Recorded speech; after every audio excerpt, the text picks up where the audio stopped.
Welcome, everyone, to DEI After 5, the show that focuses on topics across diversity, equity, and inclusion with some of the brightest minds in the industry. Here's your hostess, inclusive culture curator and coach, Sacha Thompson.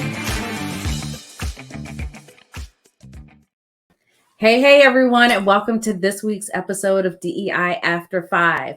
Okay, so if you have been paying attention to what's been going on in these streets, you have seen there's been a lot of change that has taken place. And what is very interesting to me is that with everything happening with DEI or, in that kind of arena, you're starting to see other aspects of the workplace being impacted as well, too.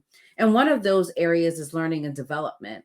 And so I wanted to take some time and really kind of go down that rabbit hole of learning and development and how it gets tied to DEI and what is actually happening in that space, in that industry for folks that we're starting to see right now. And so I am very excited to welcome my friend, a consultant, a coach, Mariana Ortega, to the show today. She has been in this space for several years, and I just really want to get some insights from her. So welcome, Mariana. Thank you so much, Sacha. It's great to be here. So for folks who do not know who you are, can you tell us a little bit about yourself and how you got into learning and development? Well, that was a 20 plus year journey. I have over 20 years experience in the function. I started many years ago in actually the sales side of it. I was a regional education manager for Origins at Estee Lauder. And then as I became more familiar with the function and all the different aspects it had to offer, I got educated in instructional design and really kind of leaned into that as my area of expertise. Around 2014, about 10 years ago, I really made my focus to be professional development for corporate teams. And that included leadership development, new hire onboarding, new manager onboarding, and really kind of focusing on more of the leadership capabilities, those higher order aspects that we want to see more of in corporate life. Yeah, so it's interesting because, as I said at the top, we're in this weird space right now where there's this anti-DEI movement. But what I'm noticing with organizations is they're kind of pulling back with anything that is touching DEI, which includes learning and development. I've had several conversations with leaders and organizations, and they're like, oh yeah, our L&D budget's been cut. But I'm like, folks still need to learn and develop, right? It's not necessarily always tied to diversity and inclusion. So talk to me about kind of what is happening there with this pullback.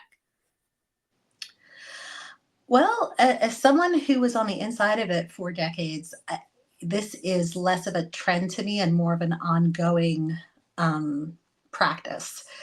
L&D is the first thing that leaders want to promote when things are going well. It has been proven to be a powerful lever for new talent, for attracting new talent. They want to know that the company that they've chosen to be with is also going to invest in them and their career growth and development. So, when things are good, companies like investing in L&D. Conversely, when things start going not so well, it's one of the first things to get cut. And the bottom line for that is because it's not a revenue generating function. So it's easier to cut it off the balance sheet. And, there's been concern that with AI that more and more L&D roles are going to start to become obsolete. And I think the jury's still out on that. But I see this as a many years kind of practice that it ebbs and flows. So it's interesting that you say, it's not revenue generating. But it's interesting because when I look at the research, and I'm going to find the chart and I'll share it with our audience, where employees now, especially in this post-pandemic workspace, are expecting that learning and development. Like they are looking for organizations that are investing in them. And once they feel like they're valued and they're being invested in, they stay longer. So it actually is part of the bottom line, because if you have turnover that's happening so quickly because people don't feel like they are valued or they're learning anything from the organization, you're getting it in attrition, right? You're getting it somewhere, and it may not be a product, but you are getting it in your personnel and that turnover rate. And so it's just very interesting to me how as you say, it's quickly cut off because it's not truly impacting the bottom line, when that to me is very short-sighted. Like it absolutely in the long term is impacting the bottom line. And to your point earlier, in the groups that often get learning and development opportunities, they need it. Like I do work with first time people leaders. They're promoted because of their, as I say, what they could do with a widget. You could buy it, break it, sell it, whatever, with a widget, not for your people skills. And so there's no opportunity for them to build and learn those skills outside of almost this structured environment that learning and development can provide. I don't disagree with anything that you said. Uh, Obviously, as someone who made that my professional purpose for 2 decades plus, I always believe that L&D is an area that should be invested in, it should be prioritized for the reasons that you said. And it's true that employees, especially now, they're better educated than ever. They're very savvy.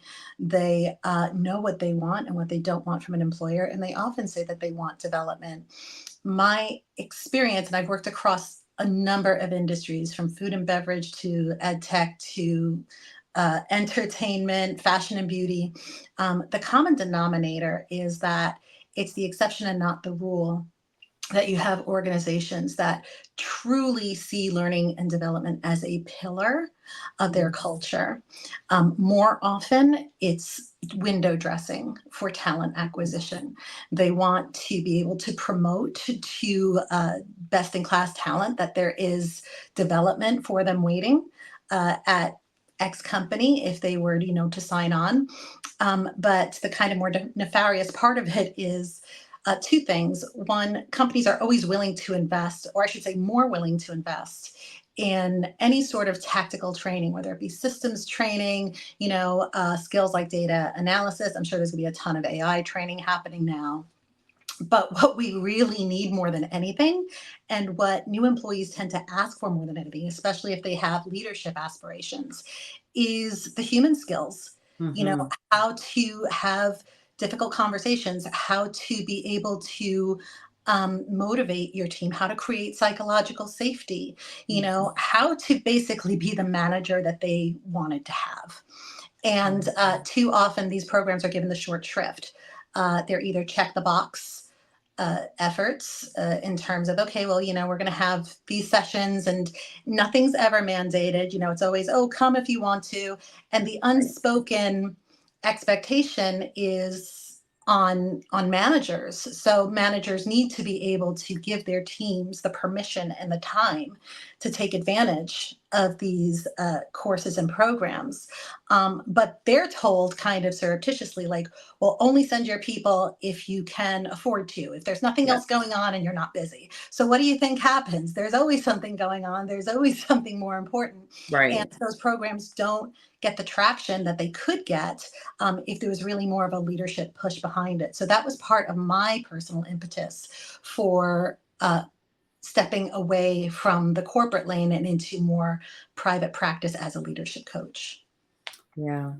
And it's so funny to me, because these very folks that say, oh, there's something that's more important, when they get like end of the year reviews and they get the feedback that they may not have been the best person to work with, or, whatever it is, they're shocked.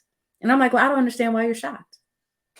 Because you haven't taken the time or effort to work on those skills. And it's not something that you can just check a box and say, oh yeah, I have it. Like, you actually have to work on it. You have to be intentional about making some shifts and changes in your behavior. And that is difficult to do, especially when there's a lot going on. And so, to carve out that time, it is so very important. I want to talk about, something that we had talked about before, in that this space, like learning and development, is a space early in career, especially, where you get a good number of people of color, people from marginalized communities that kind of go in. And for many reasons, right? They love that connection piece. They love the helping people learn. They like the education, whatever aspect of it is that draws them in.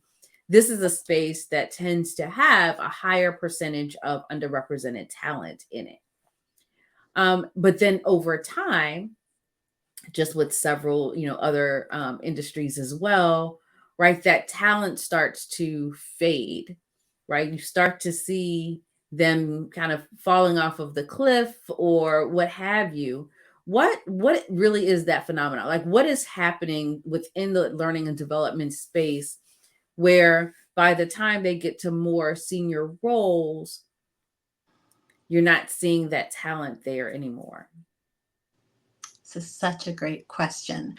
And I think it might be better answered by sharing some of my own personal experience here. Mm-hmm. So I am a Latina L&D professional, Puerto Rican background, and came from a lower income social class. And I fell into L&D the way a lot of people did. I didn't even know it was a thing until I got somewhere where it was offered, and it was like, okay, that's something I can do. I want to do that. In 2021, I'd already had 20 years into my career, and about half of that time I had spent at the director level. And the director level in L&D can be quite versatile. Like, depending on the scope of the role, a director could look a lot like a vice president, or it could look more like a senior manager. There's a wide berth of what that role and the scope of the role entails. But I was really thinking, you know what, after 10 years, I don't even know how I would perform in terms of being a competitive candidate if I were to go for a vice president or higher role.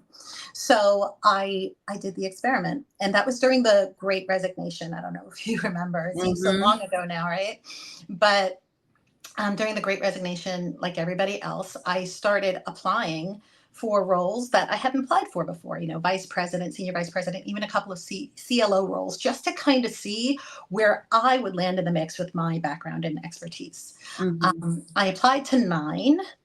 I got interviewed for 7 of them, and in 5 of them, I met the hiring manager. So long story short, none of those roles that I applied for, I became the final candidate. However, I came to learn many months later that of the 7 roles that I had interviewed for, out of the 9 roles that I had applied to, 7 of them had been filled by men, only 1 of which was a man of color. And then the other 2 were filled by women, 1 of which was a woman of color. And it got me thinking, have I ever had an L&D supervisor, not an HR supervisor, not, some sort of adjacent function that L&D happened to report to? I've never had a learning and development supervisor of color. And when I started to think about what L&D leadership looked like at the highest levels in the companies that I'd been at, it was almost exclusively white and male. So, you could say some of this goes back to, Francis Bacon and the gendering of education, thought and knowledge and education was the domain of men, and women were more of the nature kind of based, feelings based intelligence. And this idea that started in the 1500s, as it gained steam throughout the centuries, it did end up having the impact of this idea that academia looks very white and male, and as does leadership. Looks very white and male. So that's not to say that there aren't exceptions. There are some exceptional people of color that are sitting at the highest echelons of what I do. But just to give you some statistics, and these are from 2021, but 68% of CLO roles, which is the highest level you can get, it's a C-suite learning role, chief learning officer. 62% of those roles were held by men and 38% were held by women. 73% of people in those roles are white. 8% are either Hispanic or Latino or Asian, and 4% are Black and African American. And when you look at that compared to 2010, in 2010, there were more CLO roles overall. So to your earlier point, they're definitely starting to shrink the function, and there's less upward mobility in general. But back then, there was only Hispanics, Latinos, and Asians only occupied 6% of the CLO roles, and Black and African American only occupied 3%. So there's only been like a 1 to 2% gain in that area in 10 years, which is not a lot of movement at all. You know, as I'm listening to you, it is making me really parallel this to higher education, right? When you're talking about academia and you're talking about some of the ceilings and the barriers, it's very similar in that space as well. And it makes me start to think about, you know, these attacks that we are seeing in higher education. And what has been very publicized has been the women of color that have been attacked, right? Not necessarily those that are in a majority of the roles. And so I'm really interested. I'd be very curious to kind of look at the data on the organizations that are getting rid of their learning and development, like who's leading those L&D roles and how that changes the demographics as well, too. Because it may not seem like a targeted attack when you look at each one individually, but when you start to look at patterns, when you start to look at, okay, systems in play, there's something very interesting there in those statistics that you shared, because it does tell a story, right? It does uphold some beliefs that may or may not be true, right? And we've all come across folks that are in these higher roles that don't necessarily have the book smarts, common sense, street smarts to be there, but they know the right people, right? And so that's what we start to see a lot of. You know, so talk to me about this prestige bias, right? We've talked about that before. For those that may not know, can you explain what prestige bias is and how that ties into this? Sure. So prestige bias essentially is, with all things considered equal, there being a preference for job candidates who hold higher degrees from elite institutions, you know, Ivy League and whatnot.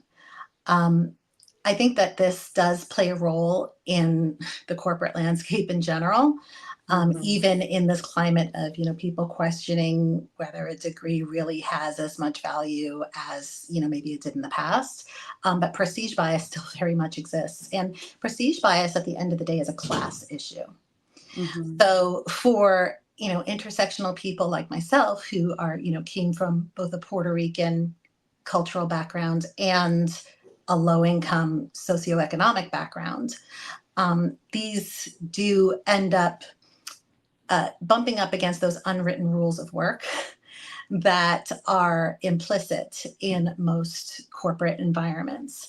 And I think that this really shows up in kind of a lot of ways in what you were saying before with regard to upward mobility. I have personally observed how many of my peers, you know, especially women of color, that start out in the L&D lane, and you know they work their way up, and eventually there's just a ceiling there that is very hard to transcend. And I notice that they pivot out. They'll go into more of a kind of traditional HR path where, they can move up those ranks with a little more ease, or they'll go into something like change management or DEI, which tends to be L&D adjacent. Very few of them end up sticking the course because there are so many kind of structural barriers that are plentiful, but also just converge once you get to a certain level and makes it very difficult to continue to ascend. I have a confession. I've benefited from prestige bias, right? And I've seen it, and it's interesting to me because the folks that reached out would not, like, if it had not been for where I went to school, would not have said anything to me. Yes. Right. And so it's a very interesting place and space to be, because I ended up, going to schools that have, depending on where you are in the country, right, big names. But at the same time, the challenge is I'm still having to deal with the isms. I'm still having to deal with, all of those things. And so the school kind of opened the door, but there was no protection there. And so as I'm listening and I think about, the hiring process, and even in L&D and the barriers, there's still no protection. And what I was picturing as you were speaking was, even if someone comes in one of those roles and isn't pivoted out, is almost a harder fall, because they've been placed on this pedestal because of where they went to school to some degree, and there's this spotlight because they went to whatever school for some degree. And so failure feels a little bit different because of that spotlight. And so I'm thinking through those pivots. I'm thinking through, and you and I've talked about, even in this consulting space, like the pivots that we have to take. It's very challenging, especially as a woman of color, to do those pivots, because there's almost this expectation of, well, you do it so well, right? You don't need the help, you don't need the support. But then as you're falling, right, it's just this very strange and weird place. And so I'm just kind of thinking through, how, if you pivot into, let's say, change management, or if you pivot into HR, is there some type of stigma? Is there some type of expectation that, okay, you've made this change, and so now you will do better? Or, like, talk to me about kind of what that looks like, because I'm seeing so many different ways that this plays out across all industries. So you said a bunch of interesting I said a things whole right lot of stuff, before I know. that. And I think it can set the stage to answer the question that you just gave me. So a couple of points to consider. I applaud you for recognizing that you have benefited from prestige bias. I know where you went to school, so I totally get it. And I think that there needs to be an acknowledgement that elite education has gone the LVMH route. I listen to Scott Galloway a lot, and he talks about this subject, which is because it has become so elite in obtaining it. I mean, Harvard, I think, has something like a 9% acceptance rate or something like single digits. Yeah. That is where the value comes in. That is where the value proposition is of, like, when you hold this, only a few people have it, so it becomes rare and more valuable. Or that's the perception, right? Mm-hmm. And in 2018, there was a study that actually put this notion to the test, and the group of researchers basically sat in and evaluated programs that were being delivered at Ivy League institutions, colleges and universities, and ones that were being delivered at community colleges and universities. And what they found in that 4 out of 5 measures, community colleges actually met or exceeded the score of impact that Ivy League colleges did for their course content. But it also um, it indicated that prestige institutions are better at signaling job readiness. So it's not necessarily that they are more prepared on the job, but that label, that brand, carries a lot of weight. And Mm-hmm. just, there's, especially with L&D, now to get to your point, there is such a kind of expectation that, okay, these are the smartest people in the organization. These are the people that are going to teach you how to be successful. They're going to teach you how to have the career that you want. They're going to, develop you with the skills and all of that. So I think that there is a lot of prestige bias that gets attached to that. And speaking as a first generation professional, I have a master's degree. It's not something that I got when I was young. I just completed it actually last year. And I'm really proud of that because I'm one of only 8% of Latinas in this country that has a master's degree. Mm-hmm. And only 10% of CLOs hold a doctorate.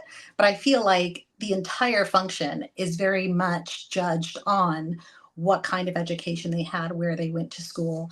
And this can be problematic because there's a lived experience component that I think is overlooked.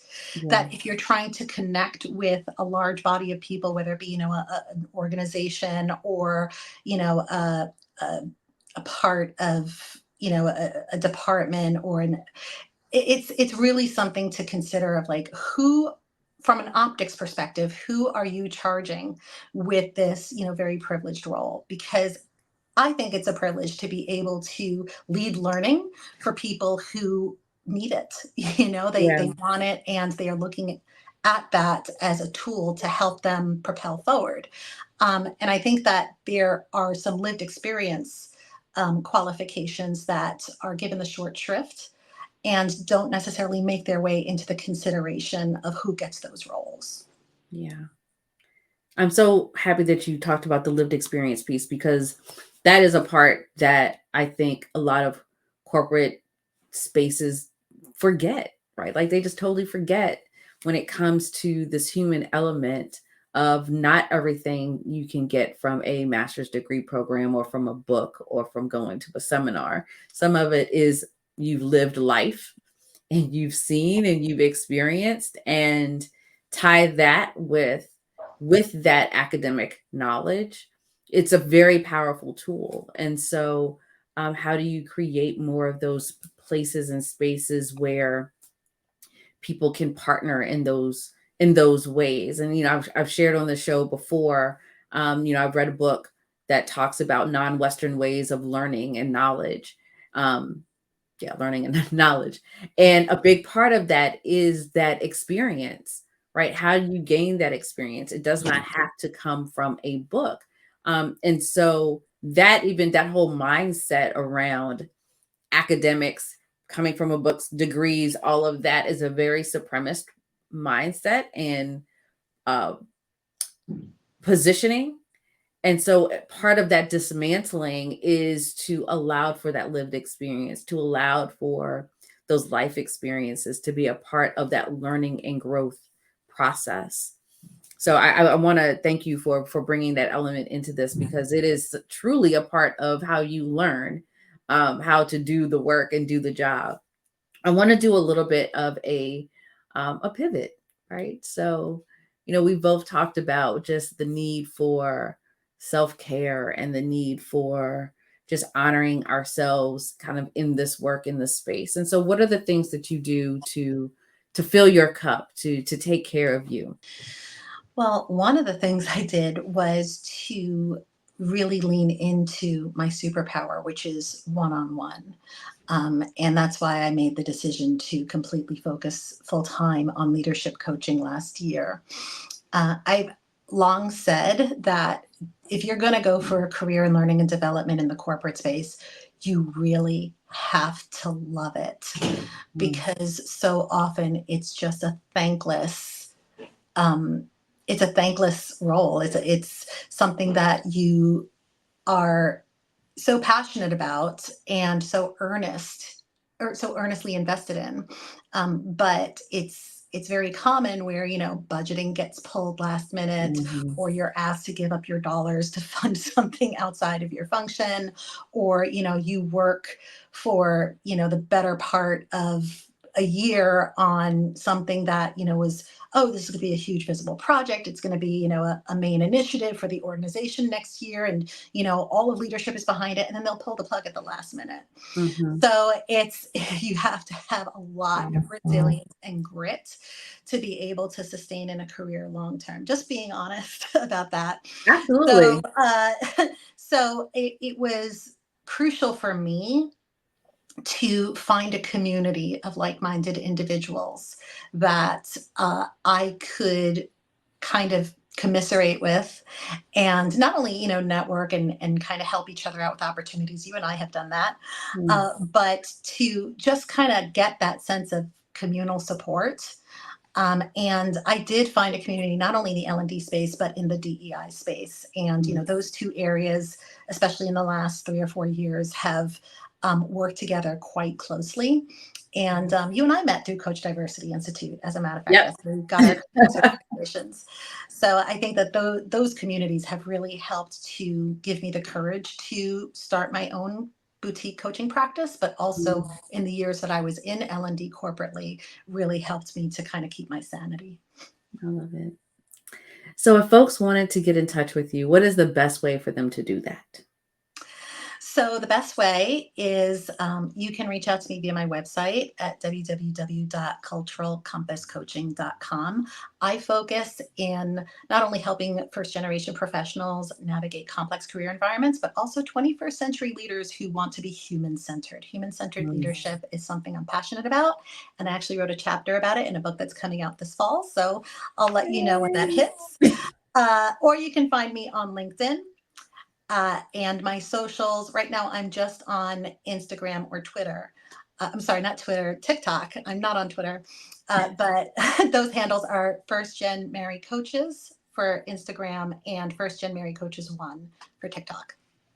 Wonderful. Mariana, thank you so much for being here. I am just excited to finally have this conversation. We chat, right? But to have you on the show, this just is so, just fills my heart. So thank you so much for being here with us and sharing, because again, this is a topic we haven't touched. And I think people need to know and understand kind of what is happening in that space. So I truly appreciate you. Thank you so much. And I appreciate you. And I'd love to talk some more sometime. Absolutely. And thank you all for tuning in to this week's episode. Again, I hope you were able to walk away with a few ideas, a few nuggets that you can just start to think about as you are thinking about learning and development, or, in the workplace, what is happening with your learning and development team, and just being cognizant of, who's in what spaces and how you can create more equity in those spaces. Tune in every Tuesday at 5:15 p.m. right here on YouTube or wherever you listen to your podcast. And until next time, have a good one.